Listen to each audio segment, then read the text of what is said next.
Hello नमस्कार दोस्तों, स्वागत है आप सभी का फॉर आपकी सक्सेस में। फ्रेंड्स, इस वीडियो में मैं आपके लिए लेकर आया हूं सामान्य विज्ञान यानी कि साइंस के 50 प्लस ऐसे क्वेश्चन जो कि रेलवे के एग्जाम में पिछले 15 सालों में सबसे ज़्यादा बार रिपीट हुए हैं। तो ये बहुत ही इंपॉर्टेंट क्वेश्चन है, इन्हें घोल के पी जाना। यानी कि आप मेरी बातों को समझ पा रहे होंगे मैं क्या कहना चाह रहा हूँ। जी हाँ फ्रेंड्स, आप इन्हें याद कर लीजिएगा, रट लीजिएगा, ठीक है, क्योंकि ये क्वेश्चन एग्जाम में बार बार पूछे जाते हैं, बार बार मोस्ट रिपीटेड क्वेश्चन है ये। चलिए अभी हम लोग देखते हैं वो कौन से क्वेश्चन हैं। जैसा कि पहला क्वेश्चन ये है कि सार्स क्या है। ठीक है, विषाणु द्वारा फैलने वाली बीमारी है, जीवाणु द्वारा फैलने वाली बीमारी है, चूहे के पिस्सू से फैलने वाली बीमारी है, मच्छर से फैलने वाली बीमारी है। तो फ्रेंड्स, जो सार्स है यानी कि SARS, ठीक है, इसका यानी कि फुल फॉर्म जो फुल फॉर्म है वो है सीवियर एक्यूट रेस्पिरेटरी सिंड्रोम, इसका फुल फॉर्म है। ठीक है, तो ये जो है ये विषाणु द्वारा फैलने वाली एक बीमारी है। ठीक है, यह कोरोना वायरस से फैलता है और मैं बता दूं कि यह एक तरह का सर्दी जुकाम जैसा ही बीमारी है। ठीक है, अगला क्वेश्चन देखते हैं। अगला क्वेश्चन ये है कि निकट दृष्टि दोष में किस लेंस का प्रयोग होता है। अवतल लेंस का, उत्तल लेंस का, बाइफोकल लेंस का, बेलनाकार लेंस का। तो निकट दृष्टि दोष यानी कि मायोपिया में जिस लेंस का प्रयोग किया जाता है वो है अवतल लेंस। ठीक है, अगला क्वेश्चन देखते हैं। दूरदृष्टि दोष में किस लेंस का प्रयोग किया जाता है। अवतल लेंस का, उत्तल लेंस का, बाइफोकल लेंस का, बेलनाकार लेंस का। तो दूरदृष्टि दोष में फ्रेंड्स उसमें जो प्रयोग किया जाने वाला लेंस है वो है उत्तल लेंस। नेक्स्ट क्वेश्चन ये है कि गुरुत्वाकर्षण का सिद्धांत किसने दिया। न्यूटन ने दिया था, आर्यभट्ट ने दिया था, कैपलर ने दिया था, कोपरनिकस ने दिया था। तो गुरुत्वाकर्षण का जो सिद्धांत दिया था वो दिए थे न्यूटन के द्वारा दिया गया था। ठीक है, अगला क्वेश्चन ये है कि दही का जमना कौन सी प्रतिक्रिया है। भौतिक प्रतिक्रिया, रासायनिक प्रतिक्रिया, उपर्युक्त दोनों, इनमें से कोई नहीं। तो फ्रेंड्स, जो दही का जमना है वो है रासायनिक प्रतिक्रिया। ठीक है, यानी कि ऐसा मतलब प्रक्रिया जो कि फिर से उसे वापस उस मतलब स्थिति में नहीं लाया जा सके, उसे रासायनिक प्रतिक्रिया कहते हैं। यानी कि आप एक बार जैसे दूध से दही जम गया तो आप फिर से उसे दूध नहीं बना सकते हो, तो ये रासायनिक प्रतिक्रिया है। और जैसे मैं बता दूं कि जैसे भौतिक प्रतिक्रिया है, जैसे अगर आप लेते हैं, अगर एक रबड़ लेते हैं, अगर आप उसे दबा देते हो और फिर उसे छोड़ देते हो तो भौतिक प्रतिक्रिया है, यानी कि फिर वो अपनी पुरानी अवस्था में लौट आता है। तो वैसे वैसे चीज़ों को वैसे कंडीशन में उसे भौतिक प्रतिक्रिया बोलते हैं। ठीक है, अगला क्वेश्चन देखते हैं। अगला क्वेश्चन ये है कि ऑप्टिकल फाइबर होता है रेशम का बना हुआ, कांच का बना हुआ, उपर्युक्त दोनों से बना हुआ, इनमें से कोई नहीं। तो जो ऑप्टिकल फाइबर होता है वो बना होता है प्लास्टिक या कांच का बना हुआ होता है। ठीक है, और मैं बता दूं कि यह एक केबल है जिसके माध्यम से इंटरनेट एक जगह से दूसरी जगह प्रकाश बिंदुओं के रूप में भेजा जाता है। ठीक है, और यह कांच या प्लास्टिक से बनी होती है, जैसा कि मैं आपको बता दिया हूं, और यह बहुत ही मजबूत होती है अन्य केबलों के मुकाबले। ठीक है, और यह अधिक डाटा को एक साथ भेज सकती है। तो फ्रेंड्स, और मैं बता दूं इसका जो आविष्कार किया गया था वो किया गया था नरिंदर सिंह कपैनी ने किया था। ठीक है, तो आपसे याद कीजिएगा, इसका आविष्कार नरिंदर सिंह कपैनी के द्वारा किया गया था और यह कांच का बना हुआ होता है या तो फिर प्लास्टिक का। अगला क्वेश्चन ये है कि शुष्क सेल में कैथोड का कार्य करता है कॉपर छड़, जिंक छड़, ग्रेफाइट छड़, इनमें से कोई नहीं। तो शुष्क सेल में जो कैथोड का काम करता है वो करता है ग्रेफाइट छड़। नेक्स्ट क्वेश्चन ये है कि मानव शरीर में कौन सा रक्त ग्रुप प्राय अधिक पाया जाता है। ए पॉजिटिव, बी पॉजिटिव, ए प्लस बी पॉजिटिव, सॉरी ये बी पॉजिटिव, ओ पॉजिटिव। तो मानव शरीर में जो यानी कि सबसे ज़्यादा जो रक्त पाया जाता है वो है बी पॉजिटिव, और मेरा भी बी पॉजिटिव ही है। ठीक है, मेरे पूरे फैमिली में जितने फैमिली मेम्बर हैं यानी कि घर वालों सभी का बी पॉजिटिव ही है। तो मैक्सिमम जो मतलब रक्त ग्रुप पाया जाता है लोगों में वो बी पॉजिटिव ही होता है, तो आप इसे याद कर लीजिएगा। अगला क्वेश्चन ये है कि मानव शरीर में कितनी हड्डी होती है। 200, 206, 300, 306। तो मानव शरीर में जो कुल हड्डियों की संख्या है वो है 206। अगला क्वेश्चन ये है कि दूध की शुद्धता मापने वाला यंत्र कौन सा है। Lactometer, actinometer, spectrometer, pedometer. तो फ्रेंड्स, जो दूध की शुद्धता मापने वाला यंत्र है वो है लेक्टोमीटर। ठीक है, अगला क्वेश्चन ये है कि सीने बार किसका प्रमुख अयस्क है। लोहा का, पारा का, चांदी का, तांबा का। तो सीने बार जो है वो है अयस्क पारा का। अगला क्वेश्चन ये है कि किस रोग के प्रतिरोध के लिए BCG का टीका दिया जाता है। चेचक के लिए, पोलियो के लिए, टीबी के लिए, हेपेटाइटिस के लिए। तो जो BCG का जो टीका दिया जाता है यानी कि बेसिलस कॉलमेट ग्यूरिन, इसका मतलब फुल फॉर्म है, यानी मैं बता दिया बेसिलस कॉलमेट ग्यूरिन। ठीक है, तो ये मुख्यतः यक्ष्मा जिसे यानी कि टीबी बोला जाता है उसके रोकथाम के लिए नवजात शिशुओं को लगाया जाता है। और बता दूं फ्रेंड्स, अभी जैसा कि मैं बताया हूँ BCG यानी कि बेसिलस कालमेट ग्यूरिन। तो यहाँ बी से बहुत बार एग्जाम में पूछ लिया जाता है कि बी का मतलब क्या है, तो उसका मतलब है बेसिलस, ठीक है। सी का मतलब है कालमेट, और जी से मतलब है, जी का मतलब ग्यूरिन, यानी कि बेसिलस कालमेट ग्यूरिन। तो आप इसे फर्स्ट बी वाला तो पक्का याद रखिएगा, बेसिलस, क्योंकि एग्जाम में ये भी पूछा जाता है। अगला क्वेश्चन देखते हैं। अगला क्वेश्चन ये है कि स्त्रियों और बच्चों की आवाज़ तिखी होती है, इसका कारण है उच्च आवृत्ति, उच्च आयाम, कमजोर स्वर तंतु, निम्न आवृत्ति। तो स्त्रियों और बच्चों की जो आवाज़ तिखी होती है उसके पीछे जो रीजन है वो है उच्च आवृत्ति, यानी कि हाई फ्रीक्वेंसी के कारण है, सो उनकी आवाज़ तिखी यानी कि पतली होती है। अगला क्वेश्चन ये है कि गुब्बारे में कौन सी गैस प्रयुक्त की जाती है, हाइड्रोजन, हीलियम, ऑक्सीजन, आर्गन। तो गुब्बारे में या तो फिर हवाई जहाज के टायरों में जो जिस गैस की प्रयोग किया जाता है वो है हीलियम, ठीक है। हीलियम यानी कि बहुत ही हल्का गैस है, इसलिए इसका प्रयोग किया जाता है। अगला क्वेश्चन ये है कि मूत्र का पीला रंग निम्न में से किसके कारण होता है, यूरोक्रोम, रुधिर के कारण, कोलेस्ट्रॉल, या तो फिर बाइल के कारण। तो मूत्र का जो पीला रंग होता है यानी कि पेशाब का पीला रंग होता है वो होता है यूरोक्रोम के कारण। नेक्स्ट क्वेश्चन ये है कि ब्लीचिंग पाउडर या व्यंजक चूर्ण का रासायनिक सूत्र क्या है, Cl2 वो Cl, Ca वो Cl2, Ca वो Cl, Ca वो Cl।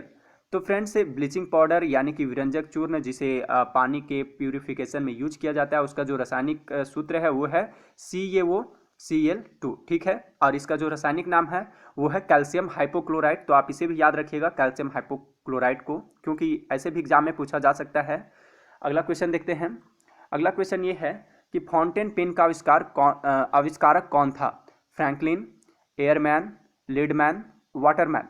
तो जो फाउंटेन पेन यानी कि फाउंटेन पेन जो है यानी निब के जैसा, निब वाला पेन, आप इसे गूगल पे सर्च करके देख लीजिएगा कि फाउंटेन पेन कैसा होता है। तो उसका जो आविष्कारक थे वो थे वाटरमैन, ठीक है। इनका जो पूरा नाम है वो है लेविस वाटरमैन।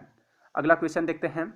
अगला क्वेश्चन ये है कि जेनेटिक कोड की खोज किसने की, विलियम हार्वे ने, हरगोविंद खुराना ने, लुई पास्चर ने, एफ वेंटिंग ने। तो जेनेटिक कोड का जो खोज किया गया था वो किया गया था हरगोविंद खुराना के द्वारा। अगला क्वेश्चन ये है कि किसे भारी जल कहा जाता है, बर्फ को, ड्यूटोरियम ऑक्साइड को, आसुत जल को, इनमें से कोई नहीं। तो भारी जल जिसे मतलब कहा जाता है वो कहा जाता है ड्यूटोरियम ऑक्साइड को, और इसका जो रासायनिक सूत्र होता है वो भी एग्जाम में पूछा जाता है, इसलिए आप इसे भी याद रखिएगा, यानी कि D2O, ठीक है, ड्यूटोरियम ऑक्साइड। आगे बढ़ते हैं हम लोग।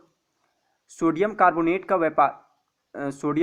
का व्यापारिक नाम क्या है, धोने का सोडा, खाने का सोडा, कास्टिक सोडा, सिंदूर। तो फ्रेंड्स, जो सोडियम कार्बोनेट है उसका जो व्यापारिक नाम है वो है धोने का सोडा, ठीक है। यानी कि इसका मैं सूत्र ऐसे ही बता देता हूँ, Na2, ठीक है, Na2CO3, आप इसे याद रखिएगा, Na2CO3 इसका है सोडियम कार्बोनेट यानी कि धोने का सोडा का रासायनिक सूत्र। अगला क्वेश्चन ये है कि किस तत्व के कारण मनुष्य में एनीमिया होता है, आयोडीन के कारण, कैल्शियम के कारण, आयरन के कारण, पोटेशियम के कारण। तो एनीमिया जो मनुष्य में होता है उसके पीछे जो कारण है, रीजन है, वो है आयरन की कमी का होना, ठीक है। अगला क्वेश्चन ये है कि खाने का सोडा का रासायनिक सूत्र क्या है, जिसे बेकिंग सोडा भी बोला जाता है। तो K2CO3, NaHCO3, Na2CO3, Na2SO4। तो खाने का सोडा यानी कि जिसे बेकिंग सोडा भी कहा जाता है, उसका जो रासायनिक सूत्र है वो है NaHCO3, और इसका जो रासायनिक नाम है वो है सोडियम बाइकार्बोनेट, ठीक है। और जो धोने का सोडा है उसका सूत्र है Na2CO3, और इसका जो रासायनिक नाम है वो है सोडियम कार्बोनेट, और इसका है सोडियम बाइकार्बोनेट, ठीक है। ये एग्जाम में बहुत बार ये क्वेश्चन पूछा जाता है, तो आप इसे याद कर लेना, टिप्स पे ये क्वेश्चन याद होना चाहिए, ठीक है। अगला क्वेश्चन ये है कि जल का हिमांक यानी कि फ्रीजिंग पॉइंट है 4 degree Celsius, 0 degree Celsius, 100 degree Celsius, -4 degree Celsius. तो जो फ्रीजिंग पॉइंट है जल का यानी कि हिमांक है वो है 4 डिग्री सेल्सियस, ठीक है, 4 डिग्री सेल्सियस ही है। और मैं बता दूं यानी कि 4 डिग्री सेल्सियस पर है सो जल मतलब यानी पानी है सो जमना शुरू हो जाता है।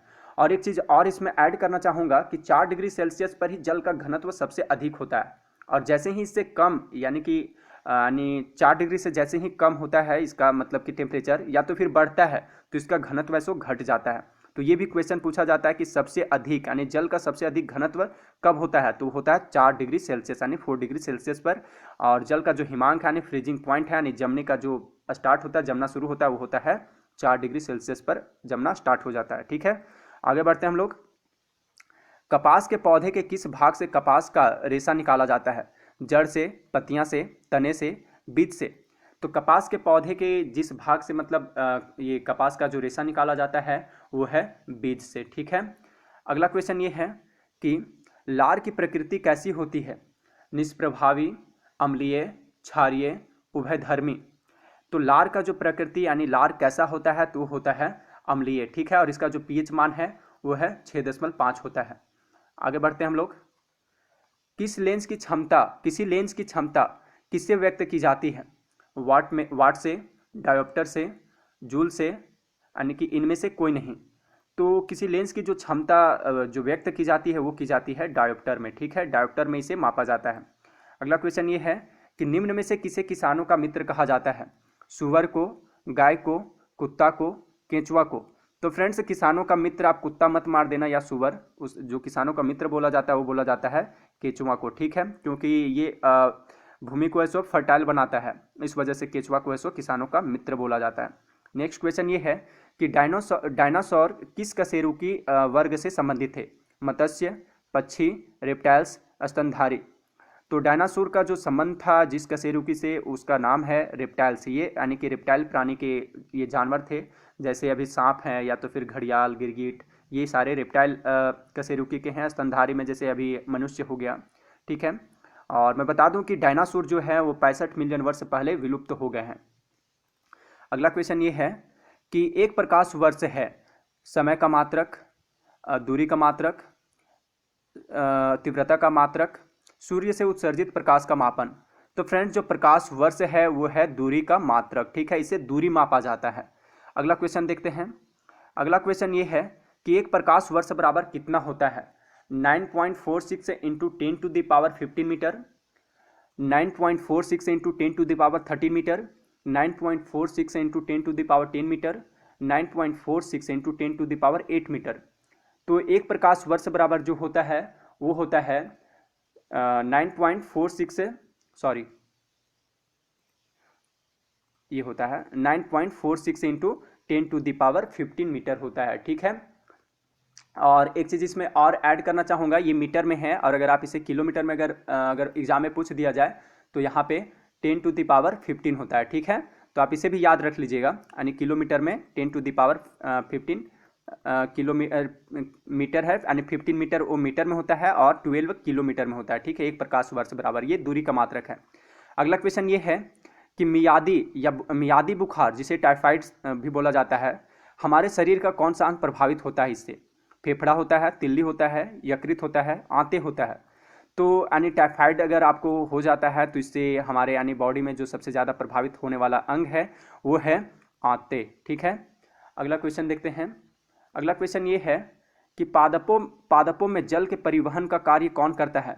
कॉर्टेक्स करता है, कैम्बियम करता है, फ्लोएम करता है, जाइलम करता है? तो यह जो कार्य करता है वो किया जाता है जाइलम के द्वारा। ठीक है, और बता दूं कि जाइलम एवं फ्लोएम दोनों ही, ये जाइलम और फ्लोएम जो है ये दोनों ही संवहनी ऊतक हैं यानी पादप के। ठीक है, और जाइलम का जो प्रमुख कार्य है वो जल एवं खनिज लवणों का संवहन एवं पौधों को यांत्रिक दृढ़ता प्रदान करता है ये, जबकि जो फ्लोएम का काम है वो पत्तियों द्वारा बनाए गए भोजन पौधे के अन्य भागों तक पहुंचाता है फ्लोएम। ठीक है, अगला क्वेश्चन ये है कि बर्फ जल पर तैरती है क्योंकि यह ठोस होती है, इसका घनत्व जल से अधिक होता है, इसका घनत्व जल के घनत्व से कम होती है, जल में कुछ विशिष्ट खनिज होते हैं? तो बर्फ है फ्रेंड्स, अगर आप देख लेंगे इसको एक्सपेरिमेंट करके, तो बर्फ जल पर तैरती है, इसके पीछे जो रीजन है वो है इसका घनत्व जल के घनत्व से कम होता है, इस वजह से यह सो जल पर तैरने लगता है। अगला क्वेश्चन ये है कि प्रकाश का रंग निश्चित किया जाता है उसके वेग द्वारा, आयाम द्वारा, तरंग दैर्घ्य द्वारा, आवृत्ति द्वारा? तो प्रकाश का जो रंग है उसे निश्चित किया जाता है, वो किया जाता है तरंग दैर्घ्य के द्वारा। ठीक है, यानी वेव लेंथ के द्वारा। नेक्स्ट क्वेश्चन ये है कि निम्नलिखित में से कौन सा विटामिन घाव को भरने में सहायक होता है? Vitamin A, vitamin C, vitamin B, vitamin K? तो विटामिन जो विटामिन है जो कि घाव भरने में सहायक होता है वो है विटामिन के, और विटामिन के ही है फ्रेंड्स जो रक्त को थक्का जमाने में मदद भी करता है। तो ये भी क्वेश्चन पूछा जाता है कि रक्त को यानी स्पंदन यानी कि थक्का जमाने में कौन सा विटामिन मदद करता है, तो है विटामिन के। ठीक है, और इसका भी जो आंसर है 35 का वो है ऑप्शन नंबर डी। अगला क्वेश्चन ये है कि गाय का गर्भकाल कितने दिनों का होता है? 280 दिनों का, 300 दिन का, 330 दिन का, 340 दिन का। तो जो गाय का जो गर्भकाल है वो समय है वो है 280 दिन का। ठीक है, नेक्स्ट क्वेश्चन, सर्पदंश से शरीर का कौन सा भाग प्रभावित होता है? यानी कि अगर सांप काट ले तो कौन सा हमारे अंग का प्रभाव, मतलब कि हमारे शरीर का कौन सा अंग यानी कि भाग प्रभावित होता है? मस्तिष्क, तंत्रिका तंत्र, फेफड़ा, हृदय। तो जो सबसे ज़्यादा प्रभावित होने वाला भाग है वो है तंत्रिका तंत्र, जिसे यानी कि नर्वस सिस्टम भी बोलते हैं। ठीक है, यानी नर्वस सिस्टम ही सबसे अधिक प्रभावित होता है। पीतल किसकी मिश्र धातु है? तांबा और टीन की, तांबा और एल्युमिनियम की, तांबा और जस्ता की, तांबा और लोहा की। तो पीतल जिस मिश्र धातु मतलब जिसकी मिश्र धातु है वो है तांबा और जस्ता का। ठीक है, यानी कि तांबा का जो ये होता है मतलब संकेत वो होता है Cu, और जस्ता का होता है, ठीक है, जस्ता का होता है जस्ता, और इसे जिंक भी बोला जाता है Zn। अगला क्वेश्चन देखते हैं। अगला क्वेश्चन ये है कि प्रेशर कुकर में, और एक चीज़ और मैं यहाँ पे बता दूँ ताकि ये भी हो जाए साथ ही साथ, कि यहाँ पे तांबा और टीन है, ये इससे है सो कांसा का, ये कांसा का मिश्र धातु है। ठीक है, तो आप इसे भी याद रख लीजिएगा, कांसा का मिश्र धातु है ये, और ये जो है ये पित्तल का मिश्र धातु है। ठीक है, अगला क्वेश्चन देखते हैं। अगला क्वेश्चन ये है कि प्रेशर कुकर में खाना जल्दी पक जाता है क्योंकि प्रेशर कुकर के अंदर दाब कम होता है, प्रेशर कुकर के अंदर दाब अधिक होता है, प्रेशर कुकर के आकार के कारण, इनमें से कोई नहीं। तो प्रेशर कुकर में खाना बहुत जल्दी पक जाता है, इसके पीछे जो रीज़न ये है कि प्रेशर कुकर के अंदर दाब अधिक होता है। नेक्स्ट क्वेश्चन ये है कि ए मीटर से क्या मापा जाता है? विद्युत धारा, विभवांतर, वायु की चाल, उच्च ताप। तो ए मीटर के द्वारा जो मापा जाता है वो मापा जाता है विद्युत धारा। ठीक है, अगला क्वेश्चन ये है कि ध्वनि का वेग सबसे ज़्यादा किस में होता है? जल में, निर्वात में, इस्पात में, इनमें से कोई नहीं। तो ध्वनि का जो सबसे ज़्यादा वेग होता है वो होता है इस्पात में यानी कि स्टील में। निर्वात में है सो ध्वनि का वेग 0 होता है। अगला क्वेश्चन देखते हैं। वायुमंडल दाब मापने का पैमाना है मैनोमीटर, लैक्टोमीटर, हाइग्रोमीटर, बैरोमीटर। तो वायुमंडल में जो दाब मापने का यंत्र है यानी कि वायुमंडलीय दाब मापने का जो यंत्र है वो है बैरोमीटर के द्वारा वायु दाब मापा जाता है। तो आप इसे याद कर लीजिएगा। और मैं बता दूं कि मैनोमीटर के द्वारा है सो गैसों का दाब मापा जाता है, लैक्टोमीटर के द्वारा है सो दूध की शुद्धता को मापा जाता है, और हाइग्रोमीटर के द्वारा वायु में उपस्थित आर्द्रता को मापा जाता है। ठीक है, तो आगे बढ़ते हैं हम लोग। अमीबा में कुल कितने सेल यानी कि कोशिका होते हैं? 3, 2, 1, 4। तो अमीबा है सो फ्रेंड्स आप पढ़े भी होंगे कि अमीबा एक कोशिकीय प्राणी है। ठीक है, ये एक कोशिकीय होता है। तो इसका आंसर हो जाएगा ऑप्शन नंबर सी। अगला क्वेश्चन ये है कि रेफ्रिजरेटर में कौन सी गैस शीतलन करता है यानी ठंडा जो करने वाला जो गैस है वो कौन सा है? Ammonia, फ्रियान, oxygen, nitrogen. तो इसका जो आंसर है वो है फ्रियान, यानी फ्रियान गैस उसमें रहता है। ठीक है, अगला क्वेश्चन ये है कि इलेक्ट्रॉन के खोज करता है J Thomson, Rutherford, James Chadwick, इनमें से कोई नहीं। तो इलेक्ट्रॉन के जो खोज करता है वो है जे थॉमसन। ठीक है, मैं इसे फ्रेंड्स इसे ट्रिक से याद रखा हूँ, आप भी याद रखें उससे। ईंट पर नाच। ठीक है, आपको याद रखना ईंट पर नाच। ई से इलेक्ट्रॉन, टी से जे थॉमसन। ठीक है, यानी कि टॉमसन। फिर ईंट पर प से प्रोटॉन, र से रदरफोर्ड, यानी कि रदरफोर्ड जो है प्रोटॉन का खोज किए हैं। फिर आगे आता है ईंट पर हो गया नाच। अब नाच आता है न से न्यूट्रॉन, च से चैडविक।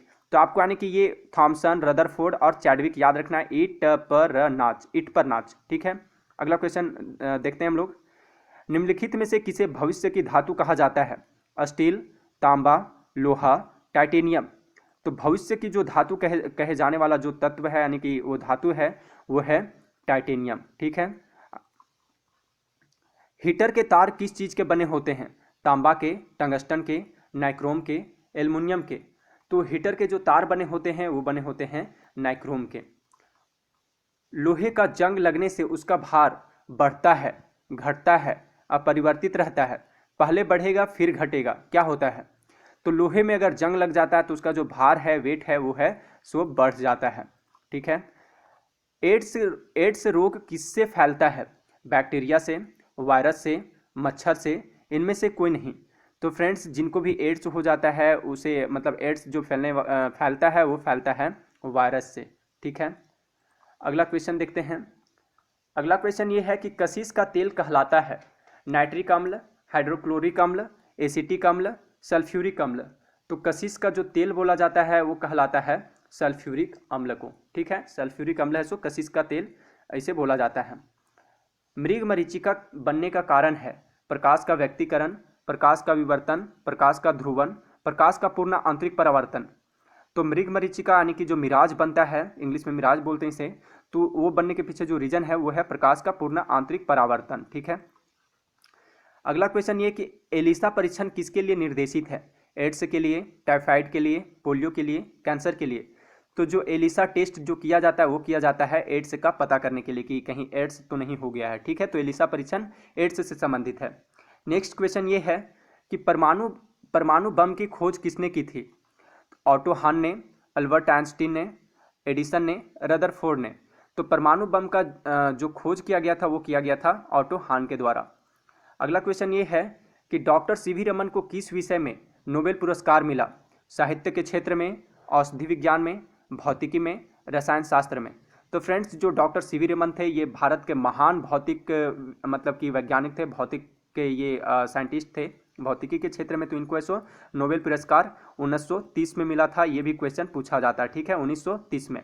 अगला क्वेश्चन देखते हैं। निम्नलिखित में से कौन सा विटामिन जल में विलय होता है?